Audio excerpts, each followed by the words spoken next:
बिस्मिल्लाहिर्रहमानिर्रहीम, अस्सलाम वालेकुम, वेलकम टू द बीनर सलीम शो। पावर पॉलिटिक्स का चौथा गेयर लग चुका है। इस बारे में मैं आपको पिछले हफ्ते से लगातार वार्न करती आ रही हूँ, इन्फॉर्म करती आ रही हूँ कि जो अगला महीना शुरू होने वाला है सितंबर में सही इमरान खान साहब के साथ सितमगिरी होने वाली है।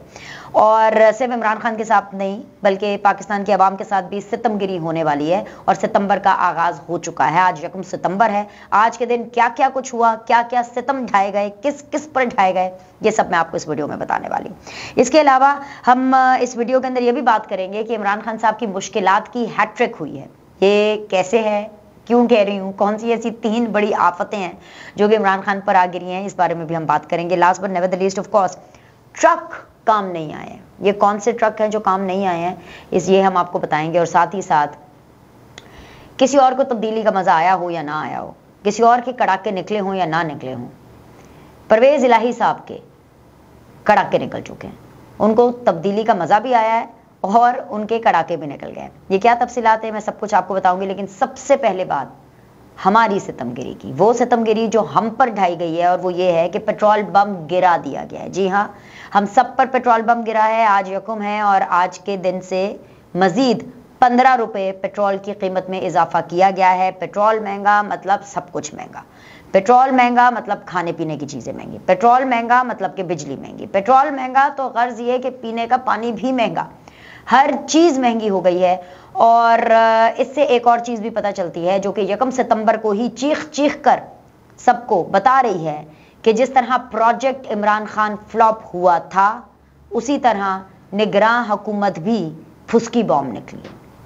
क्योंकि जब लोगों ने ये देखा कि उनका जो वज़ीर आज़म, जो कि बहुत ज़्यादा निगरान वज़ीर आज़म, जो कि बहुत ज़्यादा पढ़े लिखे हैं, एजुकेटेड हैं, कॉम्पिटेंट हैं, लेकिन इसके बावजूद वो पाकिस्तान की आवाम के लिए कुछ नहीं कर पा रहे हैं, तो उनका मुंह खुला का खुला रह गया। बिल्कुल वैसे जैसे कि पेट्रोल की हर 15 दिन के बाद कीमतें बढ़ते हुए देख करके, डॉलर की कीमत बढ़ते हुए देख करके, बिजली का 1 यूनिट 90 रुपए के करीब पहुंच चुका है। बल्कि अभी मुझे लगता है कि जब तक कि मैं वीडियो बना रही हूं और जब तक ये पब्लिश होनी है, ये 90 रुपए पर यूनिट क्रॉस कर जाएगा।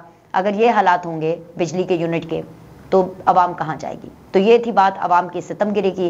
मेरे ख्याल से हम सबको एक मुहिम का आगाज़ करना चाहिए और ये बार बार इसमें कहना चाहिए कि सिर्फ पाकिस्तान की आम अवाम, लोअर मिडिल क्लास और मिडिल क्लास ही क्यों इस चक्की में पिसे।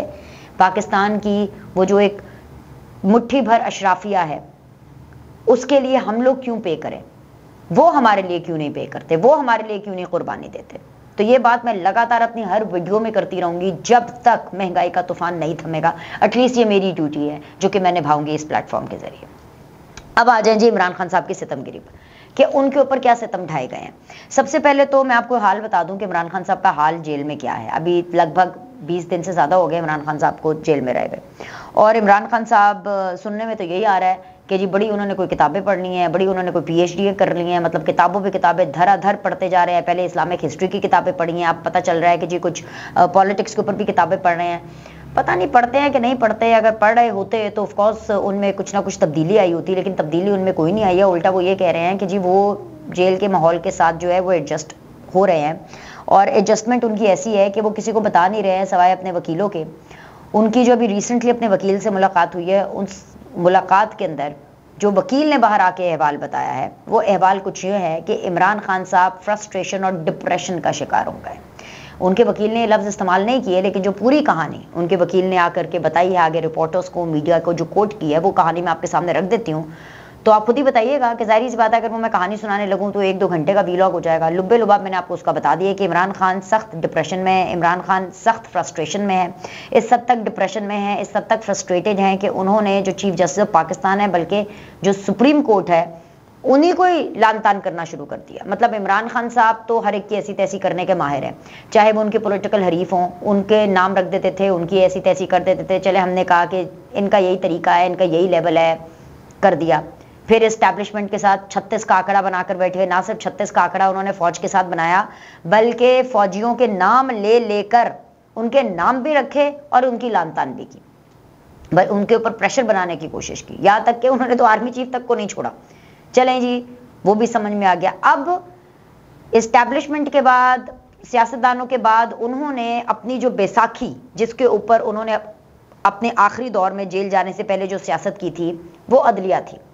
वो इस्टेब्लिशमेंट नहीं थी, वो थी भाई वकील और जजेस। और वकीलों का मैंने इसलिए नाम लिया क्योंकि नॉर्मली पॉलिटिकल पार्टीज वकील रखती हैं। इमरान खान साहब ने तो डायरेक्ट जज, बल्कि जज भी छोड़े, इमरान खान साहब ने तो डायरेक्ट जो है वो चीफ जस्टिस रख लिए थे ना, क्योंकि चीफ जस्टिस हमेशा उनको देख करके अच्छा महसूस करते थे, गुड टू सी यू, आपको याद है ना। तो इमरान खान साहब एक्सपेक्ट कर रहे थे कि जब ये तोशा खाना वाला पूरा मामला हुआ है इस्लामाबाद हाई कोर्ट के बाद, जब उमर अता बंदयाल साहब ने डंडा किया इस्लामाबाद हाई कोर्ट को, तो वो एक्सपेक्ट कर रहे थे कि ये मामला सुप्रीम कोर्ट के अंदर जाएगा और सुप्रीम कोर्ट इसको टेकअप करेंगे। अब ये वो बातें अपने वकील को बता रहे हैं और वकील हमें बता रहे हैं। उन्होंने कहा कि भाई मैं बहुत ही मायूस हुआ हूं और मुझे तो बहुत ज्यादा अफसोस हुआ है कि सुप्रीम कोर्ट ने ये काम ठीक नहीं किया। ये एग्जैक्ट वर्ड्स हैं जो मैं उनके कोट कर रही हूं कि सुप्रीम कोर्ट ने काम ठीक नहीं किया। ये इमरान खान साहब को शिकवा है। किससे शिकवा है? उनसे शिकवा है जो कि इमरान खान साहब से इश्क करते हैं। तो ये जो इश्क है ये जलकर भस्म हो चुका है। इमरान खान साहब जो अपने आशिक हैं उनके ऊपर गुस्सा है, उनको बहुत ज़्यादा डिसअपॉइंटमेंट है कि भाई मुझे तो जब देखते थे उमर अता बंदयाल साहब 9 मई के वाक़े के बाद जब मुझे अरेस्ट किया गया, 9 मई के वाक़े से पहले जब अरेस्ट किया गया और उसके बाद 9 मई हुआ, लेकिन जब मैं अदालत में उनके रूबरू गया तो ना सिर्फ धराधर अच्छी गाड़ी मंगाई गई, मेरे रहने का अच्छा इंतज़ाम किया गया, बल्कि मुझे ये कहा गया कि गुड टू सी यू। तो इमरान खान साहब को ये लगा कि उनके साथ धोखा हो गया है। उन्होंने अपने वकील को कहा कि मतलब मुझे ऐसे लगता है मेरे साथ चीटिंग हो गई है, मेरे मुंह पर मेरे, और मैं जेल में क्या चला गया।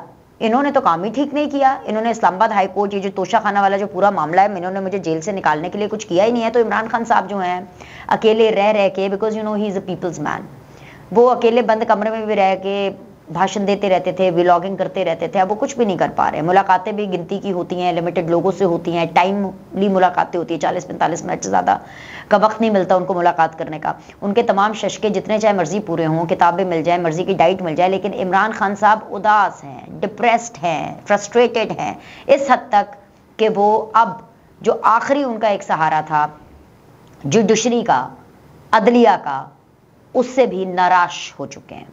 नाराश और नाराज दोनों हो चुके हैं, मायूस हो चुके हैं। तो ये जो मायूसी में बैठे इमरान खान साहब हैं अटक जेल में, उनका अहवाल तो हमने आपको बता दिया। अब मायूसी क्यों ना हो? मायूसी तो तब होगी ना, इसलिए क्योंकि जब पाकिस्तान के अंदर रूल ऑफ लॉ नहीं बल्कि रूल बाय लॉ चलेगा, यानी कि जो ताकतवर है उसका कानून चलेगा। ये बात इमरान खान साहब को बताई गई है, 1 सितंबर को ही बताई गई है। और वो इस तरह से बताई गई है कि सबसे पहले जो नवाज बप्पी साहब है, जिनका ताल्लुक पाकिस्तान तहरीक इंसाफ से ही था, ये जनूबी पंजाब के सदर है और इमरान खान साहब के बड़े राइट हैंड थे, बड़े करीब थे इमरान खान साहब के। ये पिछले कुछ अरसे से गायब थे और आज एकदम से इनका एक वीडियो पैगाम छोटा सा, बिल्कुल short, crisp and to the point सामने आया और वो ये था कि भाई वो पीटीआई छोड़ रहे हैं और कुछ अरसे के लिए सियासत से किनारा कशी इख्तियार कर रहे हैं। आगे बढ़ने से पहले मैं आपको पीछे लेके जाना चाहूंगी। पिछले हफ्ते मैंने आपको बताया था कि अगले हफ्ते यानी इसी हफ्ते से ये जो अब शुरू हुआ है और ये जो चल रहा है, आप देखेंगे कि प्रेस कॉन्फ्रेंसेस में तेजी आएगी। दोबारा से प्रेस कॉन्फ्रेंसेस का सिलसिला शुरू होगा। तो प्रेस कॉन्फ्रेंस ना सही, वीडियो पैगाम हो या प्रेस कॉन्फ्रेंस हो, या अब दोबारा सिस्टम और ये सिलसिला शुरू हो चुका है कि लोग पाकिस्तान तहरीक इंसाफ को छोड़ेंगे, अनाउंसमेंट करेंगे, पैगामात देंगे, और इसलिए देंगे क्योंकि पावर पॉलिटिक्स का चौथा गियर लग चुका है। और ये चौथा गियर फैसला कुन गियर है। इंतखाबात से पहले इमरान खान की सियासत पर रेड क्रॉस, इमरान खान की सियासत पर लाल रंग का कांटा लगाना जरूरी है। और सिर्फ ये कांटा लगाना जरूरी नहीं है, इमरान खान को ये बताना भी जरूरी है कि भाई हम हैं वो लोग जिन्होंने ये कांटा लगाया है, क्योंकि इमरान खान ने रियासत के खिलाफ एक बगावत की है। और ये बगावत किसी असूली ग्राउंड पर नहीं हुई, ये बगावत अपने मतलब के लिए हुई है। एनीवेज जी, नवाज बप्पी साहब भी पाकिस्तान तहरीक इंसाफ को छोड़ गए हैं।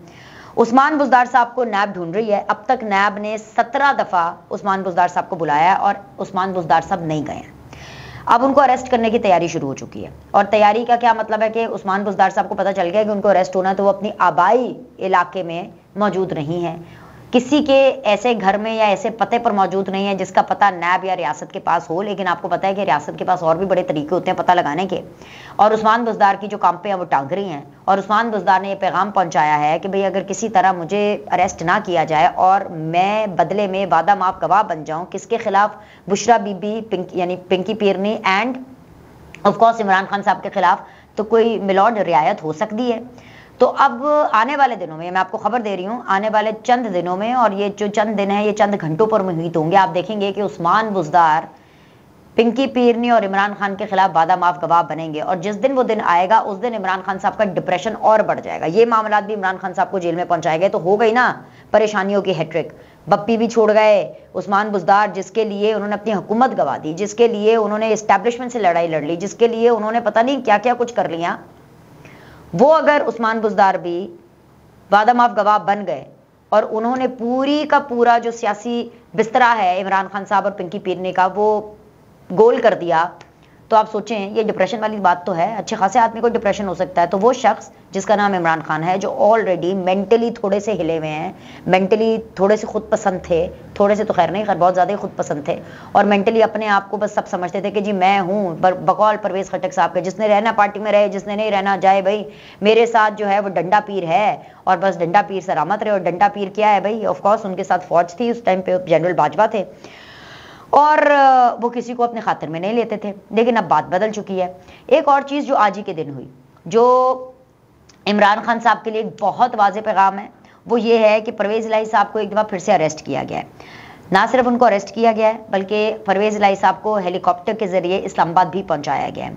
उनको 3 MPO के तहत अरेस्ट किया गया है और एक मुकदमे में उनकी रिहाई होती है, दूसरे मुकदमे में उनको अरेस्ट कर लिया जाता है। अब ये जो पूरा मामला है, अगर आप इसको कानून के पॉइंट ऑफ व्यू से देखें और अगर आप इसको ऐसा डेमोक्रेटिक पाकिस्तानी देखें, तो आपको पता चलेगा कि ये तो कानून के मुताबिक नहीं हो रहा, ये तो डंडा पीर है। मतलब कि भाई जहां से डंडा आया, डंडे के जोर के ऊपर फैसले हो रहे हैं कि भाई ऐस बंदे नू रगड़ा लगना ही लगना है। और परवेज़ इलाही साहब ने ये रगड़ा खुद अपने लिए लगवाया और खुद अपने लिए लगवा रहे हैं। उसकी वजह यह है कि परवेज़ इलाही साहब के लिए जो भी मुश्किलात हैं वो किसी असूली ग्राउंड पर नहीं है। मतलब कि ना उनका कोई नज़रिया है, ना उनका कोई असूल है, जो कि अभी तक सामने आया है सियासत में। क्योंकि बेशक वो 9 मई के वाक़े के अंदर खुद नहीं निकले थे परवेज़ इलाही साहब, उन्होंने इसको कंडेम भी नहीं किया, और 9 मई के वाक़े के बाद उन्होंने इमरान खान को छोड़ा भी नहीं। सिर्फ में बात ये नहीं है कि इमरान खान को छोड़ देने से मामला ठीक हो जाएगा। सियासत में परवेज़ इलाही साहब बहुत सालों से हैं, उनका नज़रिया, उनका एक असूल कुछ तो होना चाहिए ना, कुछ तो हो नज़रिया। मतलब जैसे अब इमरान खान साहब का नज़रिया बिल्कुल क्लियर है, और वो नज़रिया ये है कि बस इमरान खान का नज़रिया ये इमरान खान है, उन्होंने वो करना जो इमरान खान के लिए बेहतर है। मुल्क जाए भाड़ में, सियासत जाए तेल लेने, पाकिस्तान की आवाम जाए तेल लेने, उनको रत्ती भर किसी की कोई परवाह नहीं है। इमरान खान साहब को सिर्फ वक्त नहीं पड़ रहा। इसी तरह परवेज़ इलाही साहब को कोई असूल नहीं, कोई नज़रियात नहीं। उन्होंने कहा कि जी अब क्योंकि इमरान खान साहब जो है वो नफरत की सियासत कर रहे हैं और पॉपुलर है, तो मैं इमरान खान के साथ हूं, और इस चक्कर में उन्होंने अपने आप को रगड़ा लगा दिया। रगड़ा कैसे लगा भाई, लाहौर हाईकोर्ट ने कहा कि भाई उनको अभी किसी और मुकदमे में अरेस्ट नहीं करना, लेकिन जैसे ही उनको घर लेके जाया जा रहा था, लतीफ़ खोसा साहब वही इमरान खान साहब के जो गंजे ब्रोकर हैं उनकी गाड़ी में मौजूद थे, और उनकी गाड़ी के अंदर इस्लामाबाद पुलिस आई, एक और मुल्क की पुलिस जो कि फेडरल की है।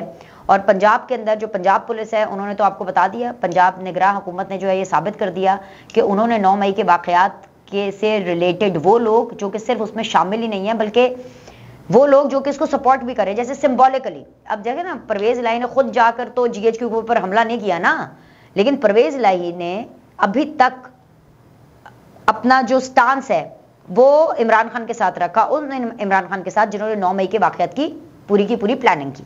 तो सरदार लतीफ़ खोसा साहब की गाड़ी से उसको रोक करके गाड़ी को परवेज़ इलाही साहब को निकाला गया। जिस तरीके से इनको निकाला गया, मतलब कि एक बुजुर्ग सियासतदान है, एक बुजुर्ग आदमी है, जिस तरीके से उनको निकाला गया, इनको तब्दीली का खूब मजा आया। तो भाई हम परवेज़ इलाही साहब से पूछना चाहेंगे, हाँ जी कैसी लगी आपको तब्दीली? तो इसका जवाब तो यही होगा ना कि हम क्या बताएं कैसी लगी तब्दीली। मजे आ रहे हैं इनको तब्दीली के।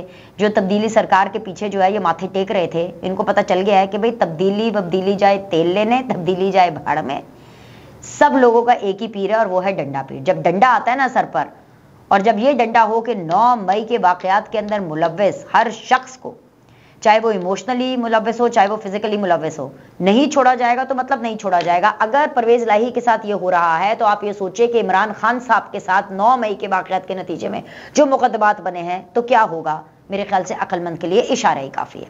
लेकिन जो इनके साहबजादे हैं ना, जो लंदन में बैठे हुए हैं, मतलब यूरोप में होते हैं वैसे, लेकिन आजकल लंदन गए हुए हैं, लंदन में बैठे हुए वो सिर्फ ट्वीट कर सकते हैं। 2 ट्वीट्स उन्होंने धड़ाधड़ किए हैं मोना सलाई साहब ने, एक अंग्रेजी में और एक उर्दू में।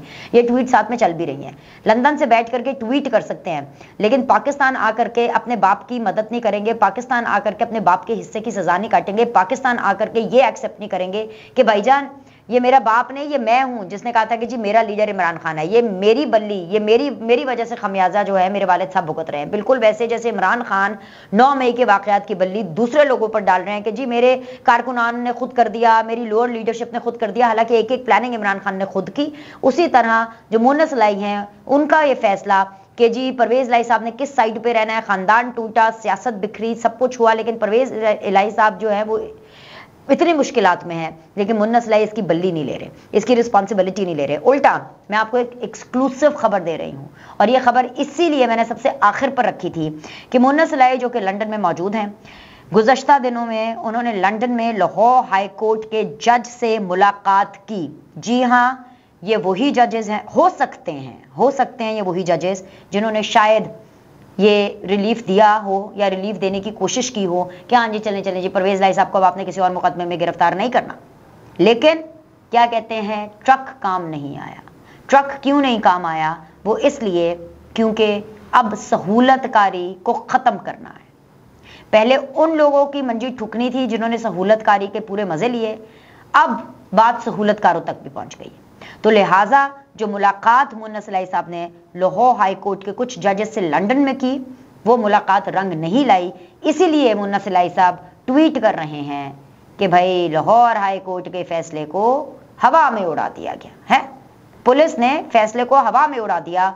और इनको तो शर्म भी नहीं आई है कि अपने वालिद साहब की जिस तरह से अरेस्ट होने वाली जो फुटेज खुद मोना सलाई ने शेयर की है। तो बस फिर ऐसा ही होता है, ऐसा तो फिर होगा। इस तरह के कामों में इस तरह की बातें तो होती रहती है। लाइक करें, सब्सक्राइब करें, आपसे अगली वीडियो में मिलते हैं।